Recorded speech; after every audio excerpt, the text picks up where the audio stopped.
الشیطان الرجیم بسم اللہ الرحمن الرحیم۔ بیٹا، ہماری گفتگو ظنون معتبرہ میں، یعنی وہ ظن جن کو شریعت نے کہا ہے کہ آپ ان پہ عمل کر سکتے ہیں، وہ آپ کے لیے حجت ہیں۔ اس کتاب میں تو وہ 5 ظن بیان کر رہے ہیں۔ پہلا ظن حجیت ظواہر کتاب، قرآن مجید کے ظاہری الفاظ سے جو مطلب نکلتا ہے وہ ہمارے لیے حجت ہے۔ جیسے اس کی مثال بھی میں نے کل آپ کو بتائی تھی، اقیموا الصلاۃ، ٹھیک، اقیموا فعل امر ہے اور فعل امر کا ظاہر کس پہ دلالت کرتا ہے؟ ضروری ہونے پر، یعنی نماز پڑھنا کیا ہے؟ ضروری ہے۔ فرماتے ہیں آپ کے پاس کیا دلیل ہے کہ ظواہر قرآن حجت ہے؟ کہتے ہیں یہ ایک عقلاء کی سیرت ہے کہ جب بھی کوئی آپ سے بات کرتا ہے تو آپ اس کے ظواہر کے مطابق چلتے ہیں۔ اگر میں آپ کو کہتا ہوں بیٹا پانی پلاؤ، تو آپ اگر دودھ لے آئیں گے تو میں آپ پہ ناراض ہو جاؤں گا کہ میں نے آپ سے کیا مانگا؟ پانی۔ یعنی لفظ پانی جس معنی میں ظہور رکھتا ہے مجھے وہی چاہیے۔ اگر میں آپ کو کہتا ہوں کہ آپ 9 بجے میرے پاس آ جائیں، آپ کو میرا کلام ظہور رکھتا ہے 9 صبح کا، آپ رات کے 9 بجے آئیں تو جیسے ہر متکلم کا بولنا، ٹھیک ہے، اس کے ظواہر کو مد نظر رکھتے ہوئے سامنے والا عمل کرتا ہے، تو خداوند متعال بھی متکلم ہے، ٹھیک ہے۔ اور اس نے قرآن مجید اس لیے نازل کی ہے کہ وہ اپنی شریعت ہمیں بتائے۔ اگر قرآن مجید کا ظاہر حجت نہیں ہوتا تو پھر شریعت ہمیں کہاں سے سمجھ میں آتی؟ السارق والسارقۃ فاقطعوا ایدیہما، چور مرد اور چور عورت کے ہاتھ کاٹو۔ اب اس میں کیا پریشانی ہے کہ ہم کہیں کہ ہم اس پہ عمل نہیں کر سکتے؟ کسی بھی متکلم کے کلام کے ظواہر سے، ٹھیک ہے، استدلال کرنا اور دلیل لانے کے لیے کچھ شرائط ہے کہ وہ متکلم مذاق کے موڈ میں نہ ہو۔ اگر مذاق کر رہا ہے تو اس کا بولنا، ٹھیک ہے، جس معنی میں ظہور رکھتا ہے اس میں حجت نہیں ہوگا۔ ایسا ہے؟ مثلا کچھ لوگ مذاق میں جھوٹ کو بھی جائز سمجھتے ہیں۔ کیا؟ مذاق میں جھوٹ کو جائز سمجھتے ہیں۔ میں نے پوچھا کہ نسیم صاحب آپ کی جیب میں کتنے پیسے ہیں؟ کہا کہ صحیح جیب تو خالی ہے۔ بھائی توفیق آپ کی جیب میں کتنے ہیں؟ جیب خالی ہے۔ اللہ ایک دفعہ نالو بدھائے جو، ہاں، گلشیر صاحب آپ کی جیب میں کتنے ہیں؟ انہوں نے بھی کہا خالی ہے۔ تو ہم نالو بدھائے جو اقبال حسین، خالی خالی۔ اب ہاں وہ شہ آ گیا، تو اب آپ اس میرے کلام کے ظاہر کو حجت نہیں مان سکتے کیونکہ میں مذاق کے موڈ میں تھا، ٹھیک ہے۔ تو ایک یہ کہ متکلم مذاق کے موڈ میں نہ ہو بلکہ سیریس ہو، ٹھیک۔ دوسری بات یہ کہ جو بول رہا ہے، ٹھیک ہے، وہ ارادے کے ساتھ بولے، بغیر ارادے کے نہ بولے۔ کچھ لوگوں کو نیند میں بولنے کی عادت ہوتی ہے، او مجھے فلاں نے مار دیا، فلاں نے مار دیا۔ کیا یہ جملہ سن کر آپ جا کے ایف آئی آر کٹوائیں گے اس مارنے والے پہ؟ نہیں بھائی، وہ نیند میں بول رہا ہے، وہ جو بول رہا ہے خود بھی نہیں سمجھ رہا ہے، ٹھیک ہے۔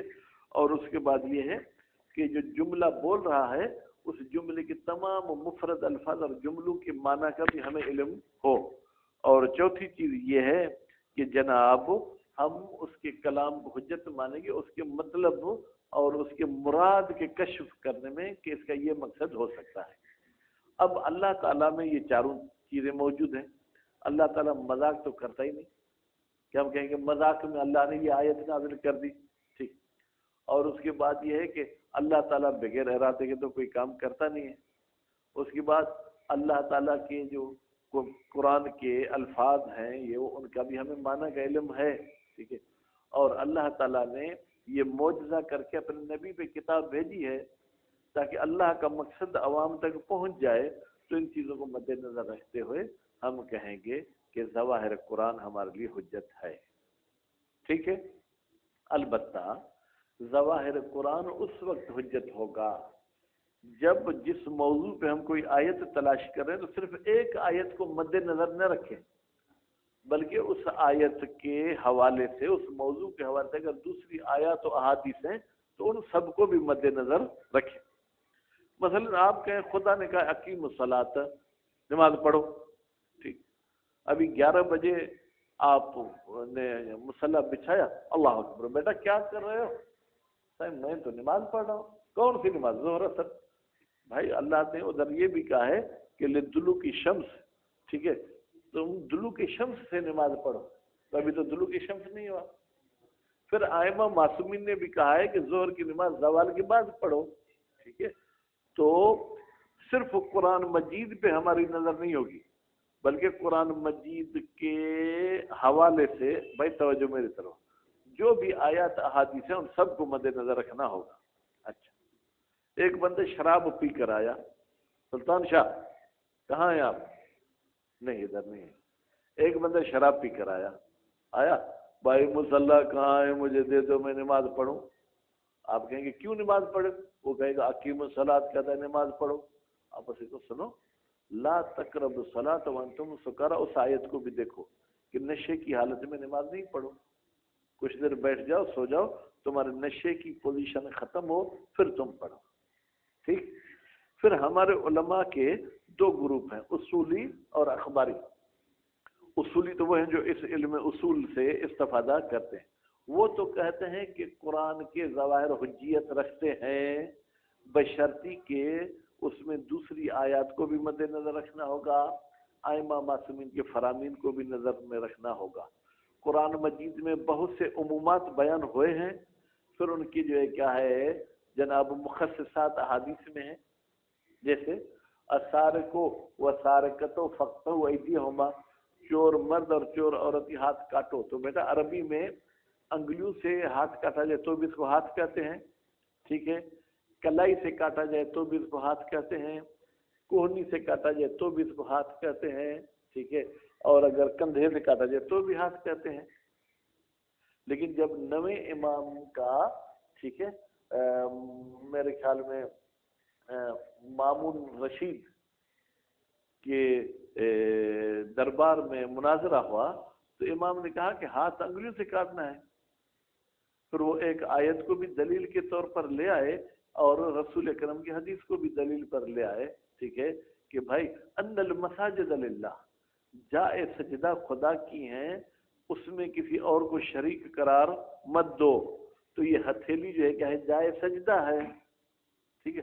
اللہ نے کہا اس کا ہاتھ کاٹو تو یہاں سے کاٹو تاکہ فقطعوا پہ بھی عمل ہو جائے، اور ہتھیلی کو چھوڑ دو تاکہ ان المساجد للہ والی آیت پر بھی عمل ہو جائے، ٹھیک ہے۔ تو اصولی اس قسم کے قائل ہیں۔ اخباری کیا کہتے ہیں؟ کہتے ہیں ہر کلام کا ظاہر حجت ہے سوائے ظواہر قرآنی کے، ظواہر قرآنی حجت نہیں ہے۔ تو کہتے ہیں یہ آپ کی بات پر ہمیں تعجب ہوا، قرآن مجید جو معجزہ ہوا ہے وہ صرف الفاظ کی وجہ سے معجزہ نہیں ہے بلکہ معنی کے لحاظ سے بھی معجزہ ہے۔ اگر آپ اس کے معنی کو جو ہے تالا لگا دیں گے تو پھر یہ ادھورا معجزہ ہوگا۔ بسم اللہ الرحمن الرحیم۔ الفصل الاول، پہلی فصل، حجیت و ظواہر الکتاب، قرآن مجید کے ظواہر کا حجت ہونا۔ اتفق العقلاء، تمام عقلاء متفق ہوئے ہیں، علی ان ظاہر کلام کل متکلم، بتحقیق ہر متکلم کے کلام کا ظاہر، اذا کان المتکلم جادا، جب متکلم سیریس ہو، لا حاضلا، مذاق کے موڈ میں نہ ہو، حجتن، وہ حجت ہے۔ بیٹا حجتن کو میں نے مرفوع پڑھا کیوں؟ ان ظاہر کلام کل متکلم حجتن، حجت ہے۔ وکاشف، اور وہ کلام کشف کرتا ہے، ظاہر کرتا ہے، ان مراد المتکلم، کہ متکلم کی مراد اور مقصد کیا تھا۔ وَلِأَجْلِ ذَلِكَ، اسی بات کی وجہ سے، کون سی بات؟ کہ کلام حجت ہے۔ یؤخذ بِإِقْرَارِهِ، اگر متکلم کوئی اقرار کرتا ہے تو اس کو لیا جاتا ہے، یعنی اس پہ عمل کیا جاتا ہے۔ اقرار کیا ہوتا ہے؟ مثلا میں کہتا ہوں کہ نسیم صاحب کے میری طرف 500 روپے ہیں، یہ میں نے اقرار کیا، تو اب حاکم شرع مجھے گلے سے پکڑ کے کہے گا اس کو 500 دو، میں کہوں گا ان کے پاس کوئی شاہد ہے، مشاہد؟ تو کہیں گے شاہد کہ آپ نے خود اپنی زبان سے اقرار کیا ہے کہ اس کے میری طرف 500 ہیں، ٹھیک ہے، وہ اعتراف ہی۔ یا کچھ لوگ اپنے جرم کا اعتراف کرتے ہیں کہ میں نے فلاں جرم کیا ہے، فی المحاکم، محاکم محکم کی جمع ہے، یعنی کورٹوں میں، وَيُنَفَّذُ وَصَایَاهُ، اور اسی طریقے سے اگر کوئی بندہ وصیت کرتا ہے تو اس کی وصیت بھی نافذ ہوتی ہے، قابل عمل ہوتی ہے۔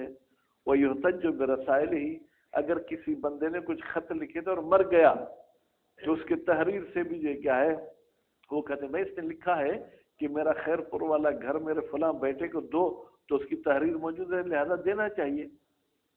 یہ چونکہ اس کی تحریر کو ہم حیثیت دیتے ہیں اس لیے وہ گھر دلا رہے ہیں، وہ کتابات ہے۔ بیٹا رسائل خطوں کی معنی میں کتابت عام، کوئی تحریر اس کی موجود ہے، تکیے کے نیچے تھی تو اس کو رسائل نہیں کہیں گے لیکن کتابت کہہ سکتے۔ وآیات الکتاب الکریم، اور قرآن مجید کی آیات، اذا لم تکن مجملۃ ولا متشابہۃ، جب وہ آیات مجملہ بھی نہ ہو، مجمل در مقابل مفصل، ٹھیک ہے، یعنی غیر واضح بھی نہ ہو اور متشابہ بھی نہ ہو، تو لہا ظواہر، پھر ان آیات کے لیے کیا ہے بیٹا، ایک ظاہری معنی بھی ہے، کسائر ظواہر، جیسے عام بولنے کے لیے ظواہر ہوتے ہیں، یحتج بہا، استدلال کیا جاتا ہے ان ظواہر کے ذریعے سے، کما یحتج بسائر ظواہر، بہا کی ضمیر ظواہر قرآن کی طرف جائے گی، جیسے عام ظواہر کلام سے استدلال کیا جاتا ہے اسی طریقے سے آیات سے بھی استدلال کیا جائے گا۔ قال سبحانہ، اللہ تعالیٰ نے فرمایا ہے، وَلَقَدْ يَسَّرْنَا الْقُرْآنَ لِلذِّكْرِ، ہم نے قرآن کو آسان بنایا ہے ذکر کے لیے، فَهَلْ مِن مُدَّكِّرٍ، کیا کوئی ایسا ہے بندہ جو قرآن سے کچھ سبق سیکھے؟ بھائی اگر قرآن کا ظاہر سلطان شاہ حجت نہیں ہوتا تو پھر تو اس آیت کا مطلب ہی کچھ اور ہو جاتا، لیکن اللہ کہتا ہے کہ میں نے قرآن کو نازل کیا ہے تاکہ اس سے تم کچھ نصیحت لو، کچھ اس سے ذکر سیکھو، تو آیا کوئی ہے ذکر سیکھنے والا؟ وہ فی الوقت نفسه، اب اسی وقت جہاں پر اللہ تعالیٰ نے کہا قرآن سے کچھ لو، امر بتدبر، پھر اللہ نے حکم بھی کیا ہے کہ قرآن میں غور فکر بھی کرو، یہ کوئی اخبار نہیں ہے کہ ایسے سرسری پڑھا اور آپ نے اس سے کوئی نتیجہ نکال دیا۔ قال، اللہ نے فرمایا ہے، افلا یتدبرون القرآن، وہ لوگ کیوں غور فکر نہیں کرتے قرآن میں، ام علی قلوب اقفالھا، یا ان کے دلوں پر تالے لگے ہوئے ہیں۔ معلوم ہے کہ غور فکر کرنا ہے، پھر اس سے کچھ مطالب اخذ کرنے ہیں۔ کل ھذا، یہ سب کچھ، ایک آیت میں کہا کہ قرآن آسان ہے، دوسری آیت میں کہا کہ قرآن میں غور فکر کرو، یہ سب کا سب یعرب، بیان کرتا ہے ان کون ظواہر الکتاب کا سائر ظواہر، کہ قرآن کے ظواہر عام گفتگو کے ظواہر کی طرح ہیں، حجت الحجت ہیں، القیت، جن کو پیش کیا گیا ہے، للافادت، تاکہ فائدہ پہنچائے، والاستفادت، اور لوگ اس سے فائدہ حاصل کریں، والاحتجاج والاستدلال، لوگ اس کے ذریعے احتجاج کریں اور استدلال کریں۔ بیٹا احتجاج اور استدلال میں کیا فرق ہے؟ احتجاج یہ ہے، آپ نے کسی ظاہر قرآن کے مطابق عمل کیا، میں آپ کو سزا دینا چاہتا ہوں کہ آپ نے یہ کیوں کیا، تو اب آپ جو آیت پیش کریں گے اس کو احتجاج کہتے ہیں۔ استدلال کا مطلب یہ ہے کہ کوئی جھگڑا، کوئی اختلاف نہیں ہے، آپ ایک مطلب کے لیے دلیل لے آنا چاہتے ہیں قرآن سے، تو اس کو کیا کہیں گے؟ استدلال۔ احتجاج گویا کہ اپنی جان چھڑانے کے لیے جو آپ دلیل پیش کر رہے ہیں اس کو احتجاج کہیں گے، لیکن استدلال میں کوئی جان چھڑانے والی بات نہیں ہوتی ہے۔ نعم، ان الاحتجاج بکلام المتکلم، ہاں اگر آپ احتجاج کرنا چاہتے ہیں متکلم کے کلام سے، یتوقف علی ثبوت امور، وہ 4 امور پر جو ہے متوقف ہے، پہلے وہ 4 باتیں ثابت ہوں، پھر آپ اس کے کلام سے جو ہے کیا ہے وہ استدلال کر سکتے ہیں۔ پہلی بات، ثبوت صدور ہی من المتکلم، ایک تو یہ ثابت ہو جائے کہ یہ کلام متکلم سے ثابت ہوا ہے، یعنی اگر آپ چاہتے ہیں کہ آیت کو جو ہے کیا ثابت کریں تو آپ کو یقین ہونا چاہیے کہ یہ خدا کا کلام ہے، ٹھیک۔ دوسری بات، ثبوت و جہت صدور ہی، اس کلام کے صادر ہونے کی اصل علت اور سبب معلوم ہونا چاہیے، کیا؟ انہ لم یکن حاضلا، کہ یہ بولنے والا مذاق میں نہیں تھا، ٹھیک۔ ثبوت و ظہور مفردات الکلام و جمل الکلام، اس کلام کے مفردات کی بھی معنی آپ کو پتہ ہو، جملوں کے معنی کا بھی آپ کو پتہ ہو۔ حجیت و ظہور کلام ہی، بھائی چوتھی بات یہ ہے کہ اس کے کلام کے ظہور کی حجیت ثابت ہو، وَكَوْنِهِ مُتَّبَعًا فِي كَشْفِ الْمُرَادِ، وَكَوْنِ ظہور، یہ جو ظہور ہے اس کی پیروی کی جائے گی فی کشف المراد، متکلم کے مقصد کو کھولنے اور ظاہر کرنے میں۔ وَالْأَوَّلُ ثَابِتٌ بِالتَّوَاتُرِ، پہلی بات کون سی؟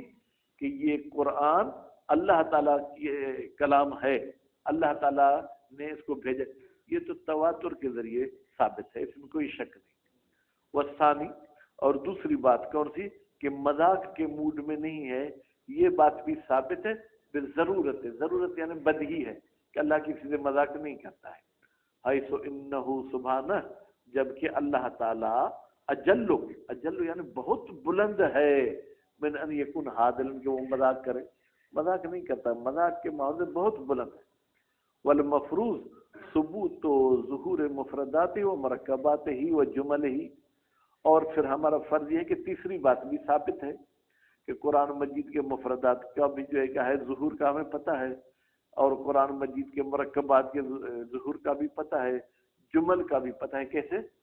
بطریق من الطرق سابقہ، بھائی ان طریقوں میں سے جو گزر چکے، مشاہد حقیقی اور مجازی معنی کے لیے انہوں نے کچھ علامتیں بتائی تھیں، ان میں سے ایک تبادر، اگر ایک لفظ سننے سے آپ کا ذہن فوراً ایک معنی کی طرف جاتا ہے تو آپ یقین کر لیں کہ یہ لفظ اس معنی کے لیے وضع ہوا ہے۔ پھر صحت الحمل، اگر ایک لفظ کو موضوع بنائے معنی کو محمول، یا معنی کو موضوع بنائے لفظ کو محمول حمل کرنا صحیح ہے تو بھی یہ حقیقت کی نشانی ہے۔ پھر اضطراد، کثرت کے ساتھ اس لفظ کا اس معنی میں استعمال کرنا، یہ بھی حقیقت کی نشانی ہے۔ پر وہ جو حقیقت اور مجاز کی نشانیاں ہیں ان کے ذریعے قرآن کی معنی کا بھی ہمیں پتہ چل جاتا ہے۔ وہ ہوا کی ضمیر کہاں جائے گی؟ بھائی طریق کی طرف، التبادر، وہ ایک تبادر ہے، وصحت الحمل، اور حمل کا صحیح ہونا علامت حقیقت کی، وسلب، اور حمل کی سلب کرنا یہ علامت مجاز کی، والاضطراد، اور کثرت کے ساتھ استعمال کرنا یہ علامت ہے حقیقت کی۔ وَلَمْ يَبْقِ إِلَّا الْأَمْرُ الرَّابِعُ، باقی چوتھی بات جا کے جو ہے کیا ہے وہ لم يبقى، باقی نہیں رہتی مگر چوتھی بات، یعنی چوتھی بات غور طلب ہے کہ اللہ نے یہ آیات اس لیے نازل کی ہیں کہ اللہ اپنی مراد آپ کے سامنے پیش کرے۔ وہ حجیت ظہور کلام ہی، وہ یہ ہے کہ اس کے کلام جو ہے کیا ہے وہ حجت ہے۔ فلازم ذالک، بھائی اس چوتھے حجت ظہور کلامی، والکتاب الکریم کتاب و ہدایت، قرآن مجید کون سی کتاب ہے بیٹا؟ ہدایت کی، ٹھیک ہے۔ وہ برنامج، اور قرآن مجید میں برنامہ بے معنی پروگرام، قرآن مجید میں پروگرام ہے کس کے لیے؟ لسعادت الانسان والمجتمع، انسان کی نیک بختی کا، والمجتمع، اور معاشرے کی نیک بختی کا۔ فلازم ذالک، اس کا لازمہ کیا ہے؟ بھائی یہ ہے، یوں سمجھیں شیڈول ہے ایک ہمارا کہ زندگی میں تمہارا کیا شیڈول ہونا چاہیے؟ ان تکون ظواہر القرآن حجہ، کہ بھائی قرآن کا ظواہر کیا ہونا چاہیے؟ حجت ہونا چاہیے، کسائر الظواہر، جیسے قرآن کے علاوہ دوسرے ظواہر حجت ہیں۔ وَعَلَى ذَلِكَ، اس ظواہر کے حجت ہونے کے لحاظ سے، فما ذهب الیہ الاخباریون، وہ نظریہ جس کی طرف گئے ہیں اخباری، کون سا؟ بے حجیت کل ظاہر، وہ کہتے ہیں ہر ظاہر حجت ہے، الا ظاہر الکتاب، مگر قرآن کا ظاہر حجت نہیں ہے، ٹھیک ہے۔ مما لا وجہ لہ، یہ اخباری کے نظریے کے لیے کوئی وجہ اور کوئی دلیل نہیں ہے، بل ہوا دعویٰ، بلکہ یہ ایک ایسی دعویٰ ہے تقشعر منہ الجلود، جس سے انسان کی چمڑی بھی جو ہے نا وہ کانپ جاتی ہے، وہ ٹھیک ہے۔ ایسے تقشعر کے سلطان شاہ، آپ اردو میں ہماری تھوڑی مدد کریں، ایک ہے کانپ جاتی ہے، دوسری یہ کہ اکڑ جاتی ہے، اس اکڑ جانے کو کیا کہتے ہیں؟ لرزنا تو یہ ہے نا، لرزتی نہیں یعنی بالکل سوجنے کی طرح جو ہے کیا اوپر آ جاتی ہے، برس چلو لرز جاتی ہے۔ وَتَرْتَعِدُّ مِنْهَا الْفَرَائِض، اور چھٹی ہو جاتے ہیں منہا، اگر ہم ان کی بات مانیں، یہ دعویٰ مانیں تو پھر فرائض چھوٹ جائیں گے۔ مشاہد آپ کہیں گے میں نماز کیوں پڑھوں، اللہ نے کہیں تو نہیں کہا کہ نماز واجب ہے، اخباری کے قول کے مطابق۔ اذ کیف توصف حجت اللہ الکبریٰ وثقل العظم، کیسے یہ آپ بات بیان کر سکتے ہیں اس چیز کے بارے میں جو اللہ کی بڑی حجت ہے، وثقل العظم۔ رسول اکرم نے کہا تھا نا انی تارک فیکم ثقلین، میں تم میں دو بھاری چیز چھوڑ کے جا رہا ہوں، اس میں سے ایک قرآن ہے، ٹھیک ہے، بعدم الحجت۔ آپ کیسے کہہ سکتے ہیں وہ حجت نہیں ہے، ٹھیک، ما ان الکتاب هو المعجزۃ الکبریٰ، جبکہ قرآن مجید بڑا معجزہ ہے کس کے لیے، نبی کے لیے۔ افیمکن ان یکون معجزا، کیا یہ ممکن ہے کہ قرآن کو معجزہ تو کہیں لیکن ولا یحتج بظواہرہ، ہم کہیں گے کہ اس کے ظواہر سے آپ کوئی استدلال نہیں کر سکتے ہیں، وہ مفاہیم ہی قرآن کے مفہوم سے بھی کوئی دلیل پیش نہیں کر سکتے۔ ما ان الاجازہ قائم علی اللفظ والمعنی، جبکہ یہ جو معجزہ ہونا ہے یہ لفظ پر بھی ہے اور معنی پر بھی ہے۔ والا آپ وہ جان لو، میرے خیال میں یہاں بس کرتے ہیں۔ صلی اللہ علیہ وسلم۔